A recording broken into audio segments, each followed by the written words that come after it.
Graça e paz a todos. Bom, vocês não vão vir aqui, eu não vou ir agora, eu vou deixar a máscara aqui, tá bom? Viu? É uma alegria muito grande estar com vocês, pessoal do louvor. Que bom estar louvando a Deus com vocês. Os cânticos muito bons, viu? Mensagens maravilhosas. Deus é o centro, né? Então estamos aqui para cultuar o Senhor. Os cânticos devem ser para o Senhor. E louvamos a Deus por isso. É muito bom rever vocês. E não sabemos quanto tempo, por quanto tempo vamos estar precisando usar máscara, se um dia a gente não vai usar mais, não sabemos. Mas sabemos uma coisa, não deixaremos de louvar o Senhor. Porque se algum dia não tivermos voz mais, não pudermos nos mover mais em louvor a Deus, é porque nada mais vai nos impedir. Nós já estaremos com Ele para adorá-lo para sempre. Aleluia. Não deixe aqui que as minhas emoções te atrapalhem ouvir a mensagem que eu espero Deus tem para você, ok? Eu sei que está sendo gravada esta mensagem, então eu quero que você que está ouvindo, que esteja aqui, você que está me ouvindo na sua casa, em qualquer lugar, ouvindo esta mensagem, eu quero dizer para você que é uma palavra muito simples, mas que todo ser humano precisa consistentemente, não só entendê-la, mas vivenciá-la. O texto base para a nossa meditação é a carta de Tiago. Tiago, nós estaremos no capítulo 1, meditando no capítulo 1, mas vamos estar vendo alguns versículos a mais aqui e ali. A sua atenção vai me ajudar a caminhar rápido. Não sei se você tem o hábito de anotar, hoje fica fácil com tantos recursos da tecnologia, né? Fica fácil para anotar. Mas ao mesmo tempo, os irmãos que estão gravando, se tem alguém que depois quiser pegar aqui, se há maneira de pegar do iPad e passar para aqueles que querem, vão poder fazer isso, porque há bastante conteúdo. Eu estava falando com Deus que quase que cada frase aqui daria no mínimo uma mensagem. Cada frase que eu vou estar colocando, compartilhando com os irmãos. Então vamos para a leitura da palavra de Deus. O texto que eu tenho anotado aqui para a leitura, Tiago 1, versículos 1 a 6, e depois passando para o versículo 12. E eu quero falar sobre a vida antes e depois da morte. Qual o tema? A vida antes e depois da morte. Então, começa assim: Tiago, servo de Deus e do Senhor Jesus Cristo, às 12 tribos que se encontram na dispersão, saudações. Meus irmãos, tende por motivo de toda alegria, o passardes por várias provações. Tende por motivos de toda alegria o passardes por várias provações, sabendo que a provação da vossa fé, uma vez confirmada, produz perseverança. Produz o quê? Perseverança. Ora, a perseverança deve ter ação completa. A perseverança deve o quê? Ter ação plena, ter ação completa. Não é ser perseverante por um tempo enquanto tudo vai bem. A perseverança, ela tem que terminar o ciclo. A perseverança deve ter ação completa, para que sejais perfeitos, íntegros, em nada deficientes. Se, porém, algum de vós necessita de sabedoria, peça a Deus, que a todos dá liberalmente, e não lhes impropera, e ser-lhe-á concedida. Peça, porém, com fé, em nada duvidando, pois o que duvida é semelhante à onda do mar, impelida e agitada pelo vento. Verso 12. Bem-aventurado o homem que suporta com perseverança a provação, porque depois de ter sido aprovado, receberá a coroa da vida, a qual o Senhor prometeu aos que o amam. Glória a Deus. Paizinho, mais uma vez nos permita. O Senhor conhece cada pessoa. O Senhor conhece cada um que está agora ouvindo. Tem a disposição de ouvir esta meditação na Tua palavra. O Senhor conhece. Ajuda esta pessoa a entender e a receber e vivenciar esta palavra. Oramos em nome de Jesus. Amém. Ok, como preâmbulo a essa meditação, eu queria que você tivesse atenção a isso. A vida aqui e no além é um dom da graça do Criador. Tanto a vida aqui quanto na vida depois da morte é um dom da graça do Criador. Mas a graça de Deus não anula nem dispensa a responsabilidade humana pessoal. Concordamos? Você está de acordo? Você que está vendo aí na sua casa, está de acordo? Cada um dará conta de si mesmo a Deus.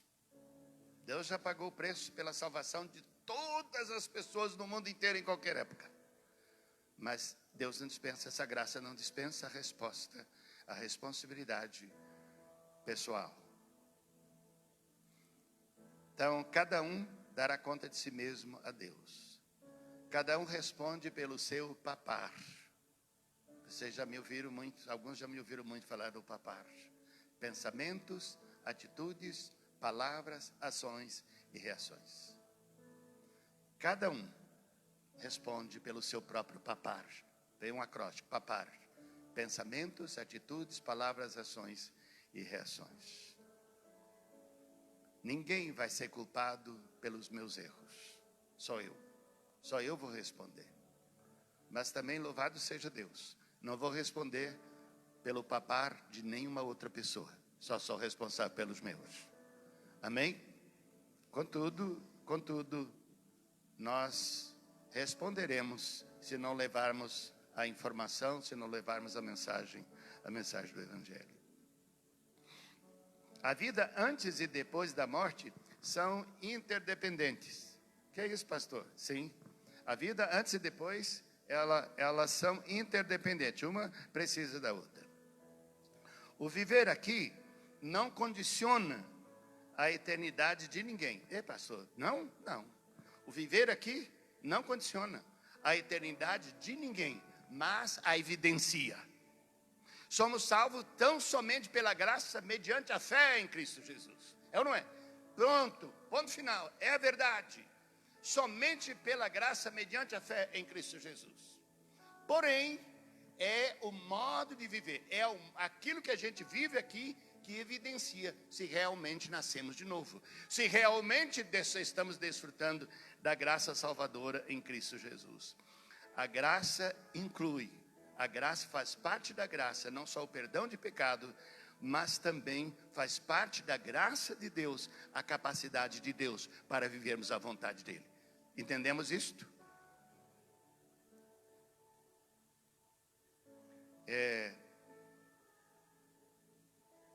O viver aqui não condiciona a eternidade de ninguém, mas a evidencia. A promessa e a esperança da vida além, ou da vida eterna. Veja o que a promessa nos faz. A promessa e a esperança, o que elas nos fazem? Essa maravilha de Deus, a promessa de Deus e a esperança que o Espírito de Deus nos dá sobre a vida no além, ela nos inspira, nos encoraja, nos desafia e determina um viver santo e altruísta. Então, não é o nosso modo de viver que determina a eternidade, mas a eternidade determina o modo de viver aqui na terra. Quem está entendendo? Por isso Jesus pagou um preço extremamente alto, e por isso que o nosso foco é Deus, nosso foco é a palavra de Deus. A questão não é meramente física, material, é espiritual, é relacionamento com Deus.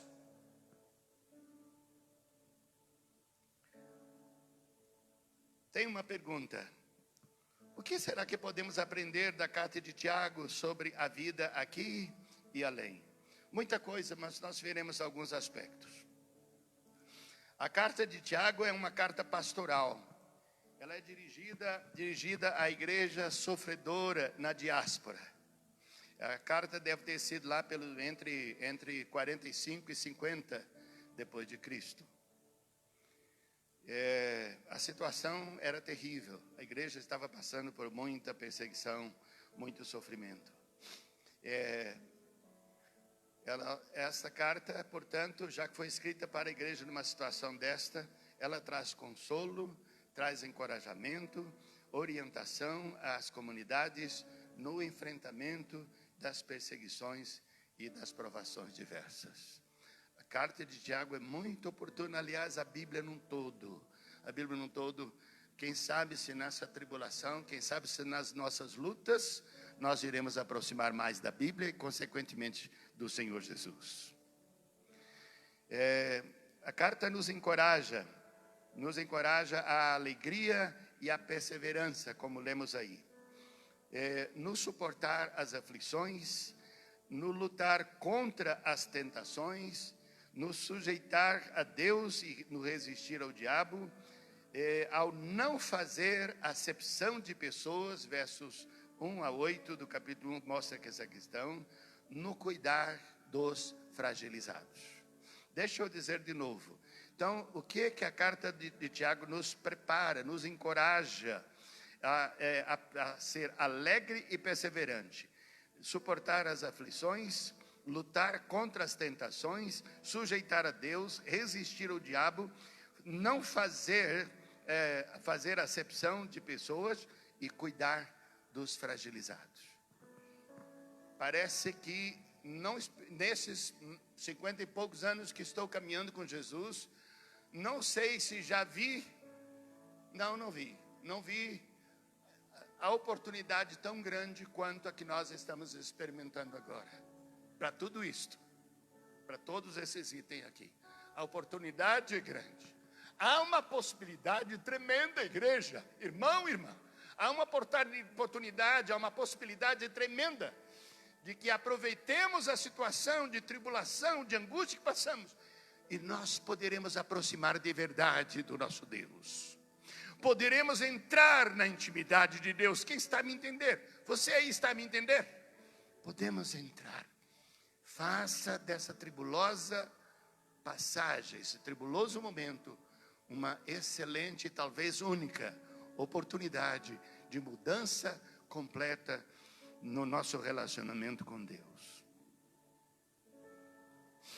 O nosso desafio é evidenciar a fé que professamos. Quem entendeu? O nosso desafio é evidenciar a fé que professamos.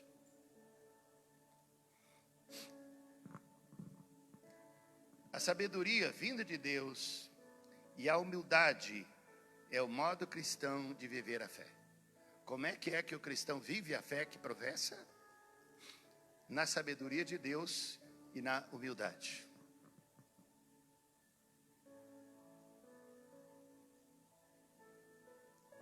Eu tenho uma pergunta a mais.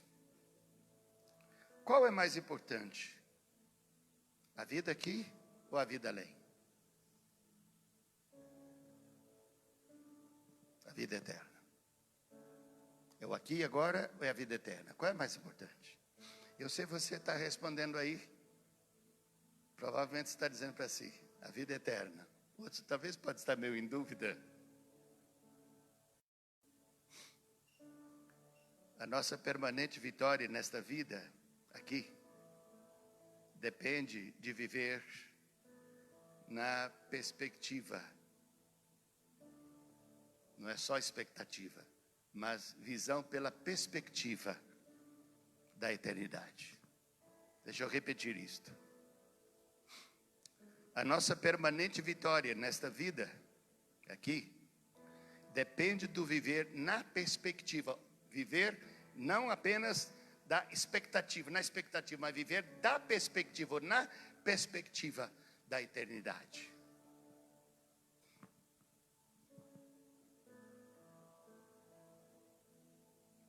Não temos percebido isto adequadamente. Fé, esperança, amor e humildade são as maiores e mais importantes virtudes cristãs. Essas são capacidades que nos condicionam à presença e ao governo do Espírito Santo na vida aqui e agora. Fé, esperança, amor e humildade são as principais virtudes a serem desenvolvidas e exercidas no nosso cotidiano, e isto é pelo governo do Espírito Santo. Estas principais virtudes só são vividas em obediência voluntária sob o governo e o poder do Espírito Santo. Não é apenas uma questão intelectual, de aprender e então pronto. É preciso aprender. É preciso ter consciência, sim, é preciso ter consciência. Mas tendo a consciência, logo vão perceber que não somos capazes de, por nós mesmos, pela nossa força, viver a vontade de Deus. Mas nós viveremos isso, nós desfrutaremos desta graça de Deus, que é a capacitação do Espírito Santo, nos rendendo a Ele por fé, rendendo-nos ao governo do Espírito Santo, conforme o ensino da sua palavra.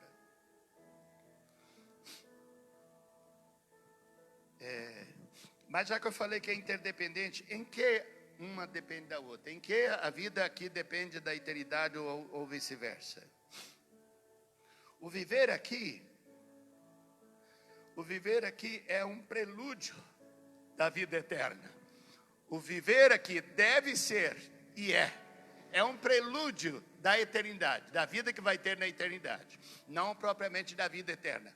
O modo com que você vive aqui é o prelúdio do que você vai ter. Existem duas realidades lá: vida eterna ou morte eterna.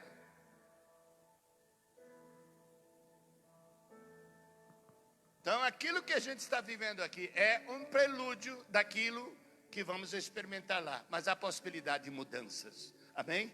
Há possibilidade de mudanças. Por isso a esperança que neste momento aqui, de tribulações, de angústia, de dificuldades, quem sabe nós vamos querer buscar isto.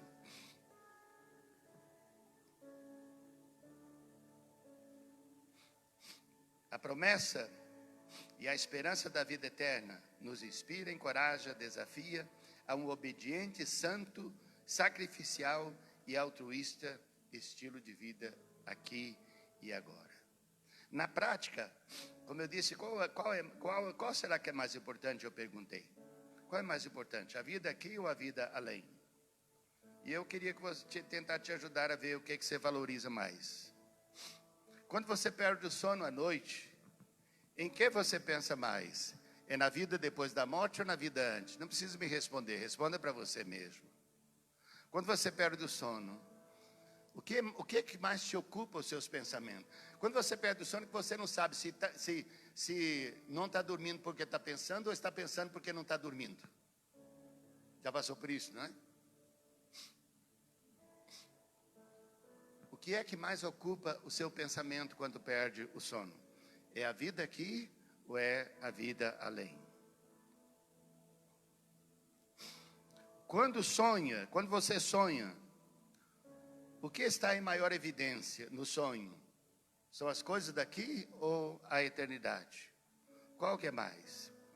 Em que você gasta mais tempo nos seus relacionamentos, virtuais ou presenciais? Pensa comigo. Onde você está gastando mais tempo do seu relacionamento interpessoal? Com as coisas eternas ou com as coisas temporais?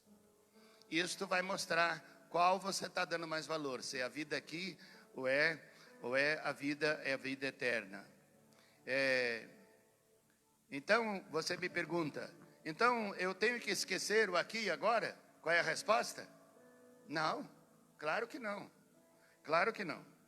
Mas priorizar a eternidade determina, veja bem, priorizar a eternidade determina, condiciona o modo de viver aqui.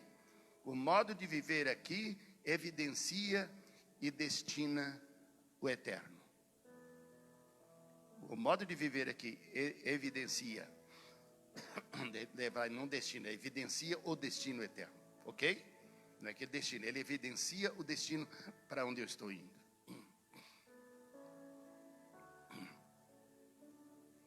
Então, como viver de modo digno? Consciência e vivência. Ou conhecimento e prática. O pecado, o apóstolo Paulo diz que o pecado gera a morte. Todos pecaram. Não tem um só que não pecou. O pecado, Romanos 3, 23 e 6, 23. Cada ser humano está morto, está separado de Deus. Cada um precisa nascer de novo. Isto é a regeneração. Sem regeneração, ninguém verá a Deus. Sem a qual ninguém verá. Jesus falou em João 3,3.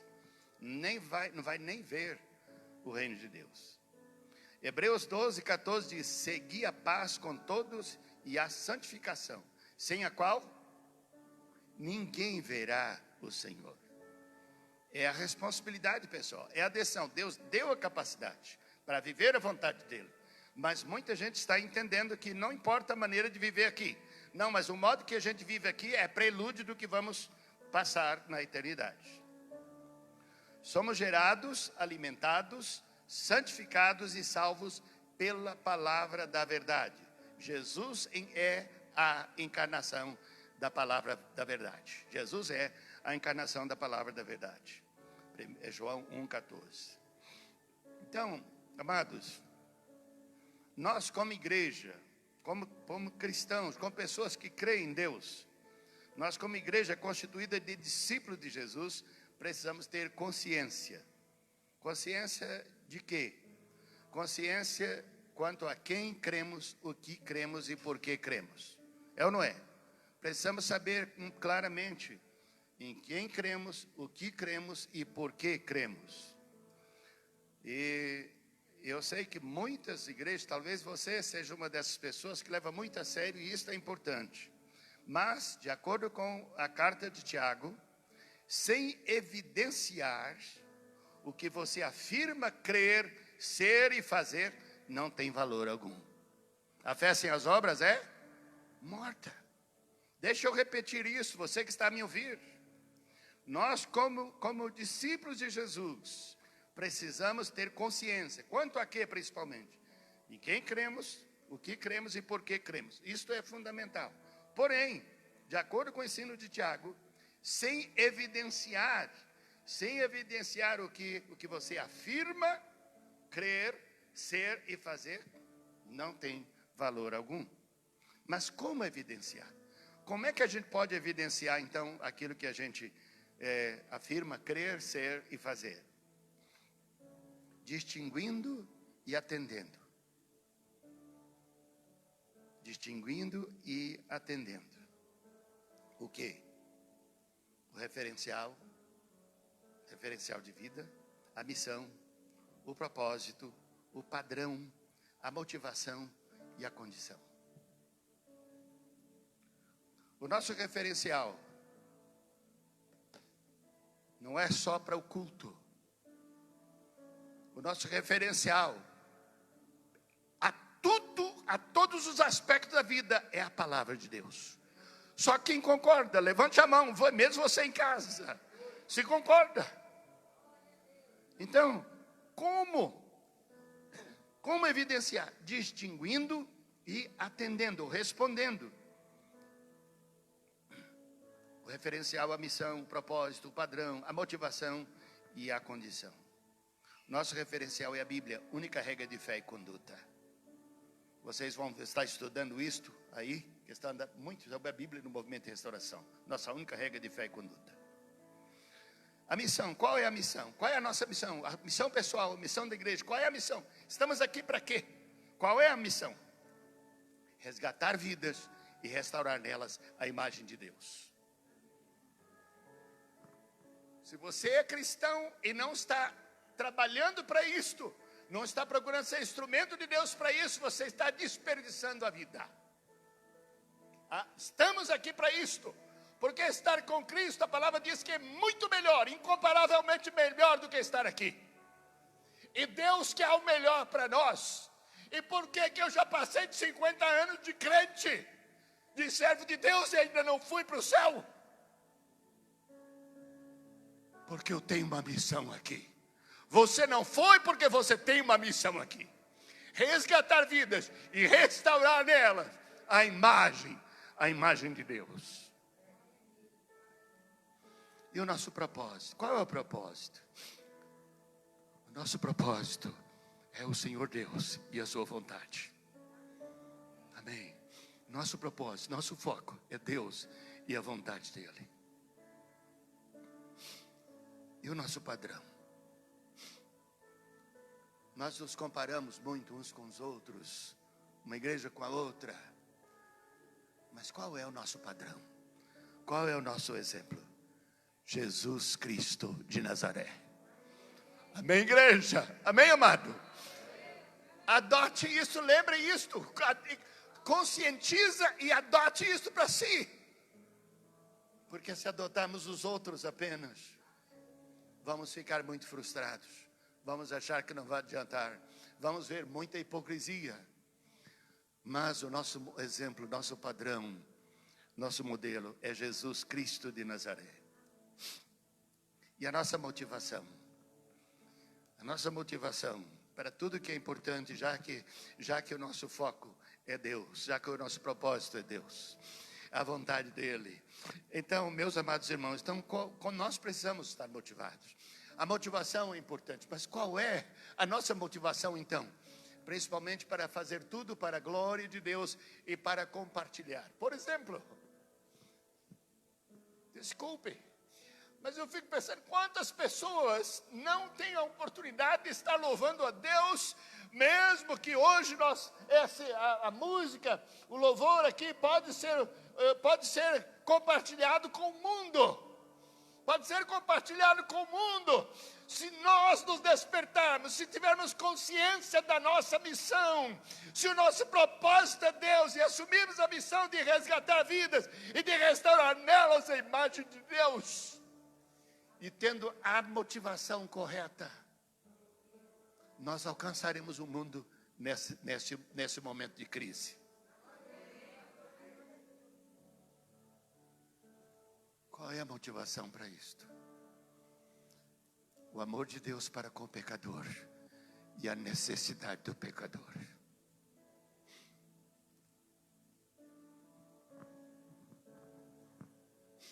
Me permita.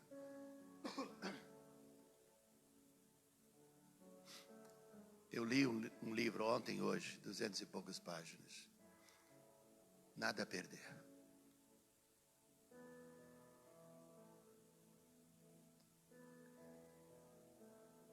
É como o Edir Macedo conta a sua própria história. Foi muito bom. Foi muito bom ver. Eu não sou de criticar nenhuma. Não sou de criticar as pessoas que pensam diferente de mim. Mas agora, já que eu estou falando de coisas tão boas do Edir, eu posso dizer, como qualquer outro homem de Deus, por melhor que seja, tem coisas que a gente não concorda. É assim ou não é? Então não é diferente. Mas, meus amados, o Deus do Edir Macedo é o nosso Deus. O Deus que mudou a nossa vida, mudou a vida dele. E vi tanta coisa, eu falei com minha esposa, eu falei, querida, olha, claro, reservada as intensidades aqui e ali, e pequenas diferenças, a experiência do Edir Macedo praticamente é a mesma minha experiência com Deus, de conversão e de tudo, e de dúvidas, de tudo. Muito bom, nada a perder. Se quiserem ler aquele livro, é uma leitura simples e gostosa de fazer.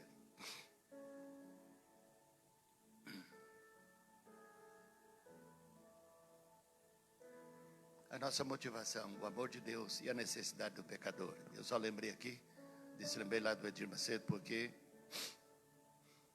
ele fala muito sobre a missão dele, o chamado dele. Foi muito rejeitado, muito rejeitado, lutou muito para ser reconhecido como obreiro e frustrado. Ele tem uma pequena deficiência, mas ele tem uma filha que nasceu com uma deficiência muito grande. E vale a pena ler e tudo, e ver por tudo aquilo. Ele só tem 2 filhas e um filho adotivo. A filha mais velha, então, tinha que ajudar a cuidar da mais nova. E então eu tenho um filho deficiente, o João Silas, e vejo a Ruth Helder. Eu tenho dito, no meu primeiro casamento, meu terceiro filho sofreu poliomielite quando tinha 10 meses. E eu passei por tanto conflito. E eu vi que o Edir Macedo também passou por tanta luta, tanta dificuldade. Não ficou contra Deus. Não ficou contra Deus, mas aquilo acabou ajudando ele a tomar a decisão. O fato de nascer uma criança naquele estado levou ele a tomar a decisão que queria ser contra o diabo para sempre, queria resgatar vidas, queria ajudar as pessoas que estão sofrendo. O que Deus falou para mim, quando eu tomei consciência, eu cheguei em casa, estava viajando, quando cheguei em casa, o meu terceiro filho, àquela altura, estava para o hospital, estava internado, e a Tianinha chorando, veio e me abraçou, e eu falei, Deus já me mostrou o que aconteceu. É de ser o Emer, ele morreu. Não morreu, eu digo, pode contar, Deus já me preparou. E ela disse, falei, o que é? Ela disse, não morreu, o que é então? Eu acho que é paralisia infantil, ele não está movendo nada. E eu lembrei do que eu tinha ouvido antes de eu viajar. Você pode dar aqui, vai dar nos hospitais, vai dar na farmácia, vai gastar com medicina. E eu fiquei revoltado com aquilo, falei mal daquele obreiro que falava isto. E aí para mim que era Deus que teve. E eu fiquei chateado quando eu lembrei daquilo, como se tivesse ouvido de novo. E eu falei, Senhor, o Senhor dá ouvido a um camarada desse que diz coisa errada? E o Senhor faz isto? E eu vim do quarto para a cozinha e falei com a Tianinha, bem, sabe de uma coisa? Se Deus não quiser curar o nosso filho, não precisa deixar viver. Pode levar de uma vez, mas dentro de mim, Deus sabe.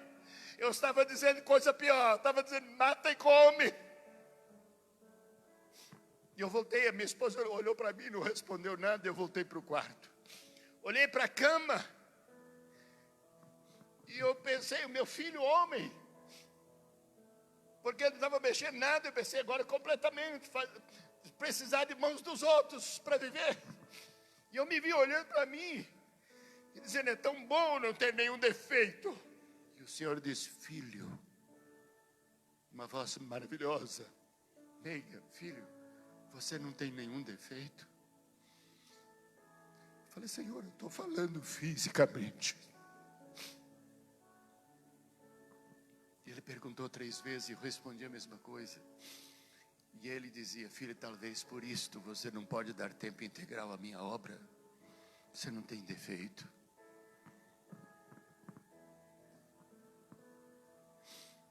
Louvado seja o Senhor.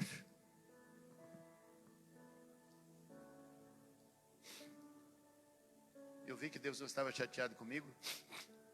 Era de noite já. E eu ia pregar na igreja de Cristo do Avivamento aquele dia.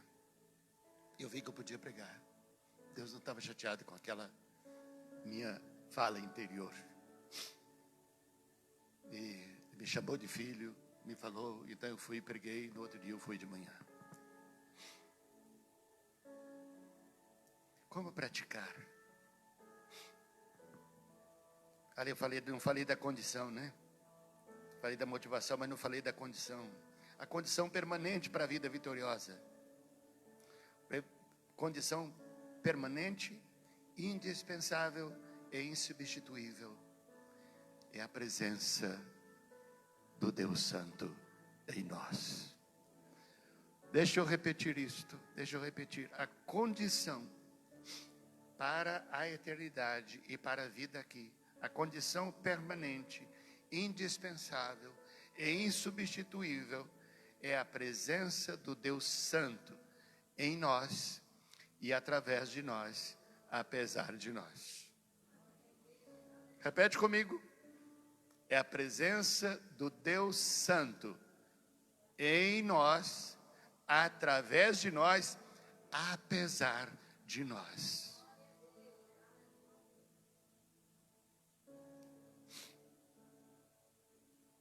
Nós precisamos que a santa presença seja permanente. a santa presença de Deus seja permanente em nós. Posso ouvir um amém?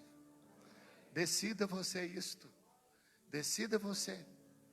Aqui é a nossa vitória. Jesus disse em João 15, verso 5, sem mim, nada podeis fazer. Mas como praticar isto? Como praticar? Não aceitando o barateamento da graça de Deus. Evidenciando a fé que professamos pelo modo de viver. Assumindo aqui total responsabilidade pelo nosso próprio papar. O que é papar? Pensamentos, atitudes, palavras, ações e reações.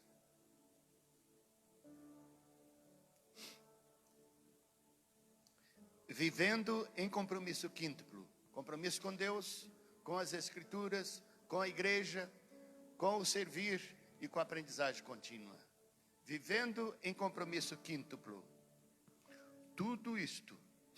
Aliás, ainda, buscando crescer nas principais virtudes. Fé, esperança, amor e humildade. Fazendo tudo isto sob o governo e pelo poder do Espírito Santo de Deus. Não é na força humana, a decisão é humana, mas a força é de Deus. Orar, se entendermos isto, orar não vai ser mais algo mecânico, orar não vai ser mais algo difícil de ser praticado. Orar vai ser algo de uma necessidade pessoal tão grande. Umas 2 semanas atrás, ouvi uma breve mensagem do nosso missionário em Moçambique falando sobre a oração. Ele disse que a principal busca na oração não é resposta às nossas orações. A principal busca na oração é sair dali melhorado como ser humano. É sair dali melhor, sair da presença de Deus melhor como gente, melhor como pai, melhor como cônjuge, melhor como filhos, etc. Melhor como membro do corpo de Cristo. Deus compadece-te de nós, Senhor. Nos ajuda a chegar diante do Senhor nesta perspectiva. Eu quero orar com você. Quero orar. Você que está aqui, vai voltar para casa. Dedica algum tempo para pensar no que Deus falou com você. Você que está me ouvindo através do vídeo, tira um tempinho a só com Deus, tira um tempinho a só com Ele, para pensar sobre isso. Toma a sua decisão agora. Oremos. Paizinho, muito obrigado. Como nós precisamos da Tua Palavra. Abra, Senhor, o nosso apetite para com a Tua Palavra. Ela é a nossa regra de fé e conduta, mas ela também revela o Senhor e a Tua vontade para conosco, a Tua vontade para o nosso viver, a Tua vontade para a nossa missão, para o nosso propósito e para tudo mais. Ela nos revela também a motivação, porque nós iremos, ó Deus, fazer a Tua vontade. Nos ajuda, Senhor, para a glória do Teu nome. Ajude meu irmão, minha irmã, que recebeu esta mensagem, e aquilo que o Senhor falou, ajude agora a responder e praticar pelo poder do Teu Espírito. Em nome de Jesus. Amém e amém. Obrigado.